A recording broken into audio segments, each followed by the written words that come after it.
ബന്ധനമില്ലാത്ത വചനം. 2 തിമോഥെയോസ് 2-ാം അധ്യായം 9-ാം വാക്യം. ദൈവവചനത്തിനോ ബന്ധനമില്ല. ഓരോ തിരുവെഴുത്തും ദൈവശ്വാസീയമാണ്.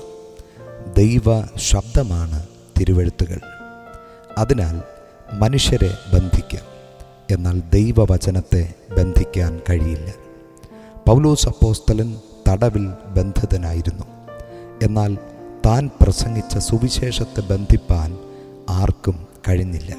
പൗലോസ് അപ്പോസ്തലൻ്റെ ബന്ധനങ്ങൾ സുവിശേഷത്തിൻ്റെ അഭിവൃദ്ധിക്ക് കാരണമായി. തൻ്റെ ബന്ധനങ്ങൾ സുവിശേഷത്തിന് തടസ്സമായില്ല, മറിച്ച് അത് കൂടുതൽ വ്യാപിപ്പാൻ കാരണമായി എന്ന് ഫിലിപ്പിയർക്ക് എഴുതിയ ലേഖനം 1-ാം അധ്യായം 12-ാം വാക്യത്തിൽ പറയുന്നു. സുവിശേഷകരെ നശിപ്പിക്കുന്നതിലൂടെയോ തടവിലാക്കുന്നതിലൂടെയോ ദൈവവചനത്തെ ബന്ധിപ്പാൻ കഴിയുമെന്നാണ് സുവിശേഷത്തിൻ്റെ എതിരാളികളുടെ ഒരു തെറ്റായ ചിന്ത. വിത്ത് കായ്ച്ചു കിടക്കുന്ന ചെടിയെ അടിക്കുന്നത് വിത്തിനെ ചിതറി വീഴ്ത്താൻ ഇടയാക്കും.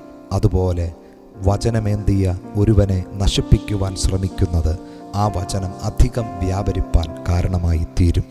സുവിശേഷത്തിനായി ഒരു ദുഷ്പ്രവൃത്തിക്കാരനെ പോലെ ചങ്ങല ധരിച്ച് കഷ്ടം അനുഭവിപ്പാൻ താൻ തയ്യാറായി. ബന്ധനം തനിക്ക് മാത്രമേ ഉള്ളൂ, വചനത്തിനല്ല എന്ന് ആ ഭക്തന് അറിയാമായിരുന്നു. പ്രിയമുള്ളവരെ, വചനം കയ്യിലേന്തിയവരെ ബന്ധിക്കാം, എന്നാൽ വചനത്തെ ബന്ധിപ്പാൻ കഴിയില്ല.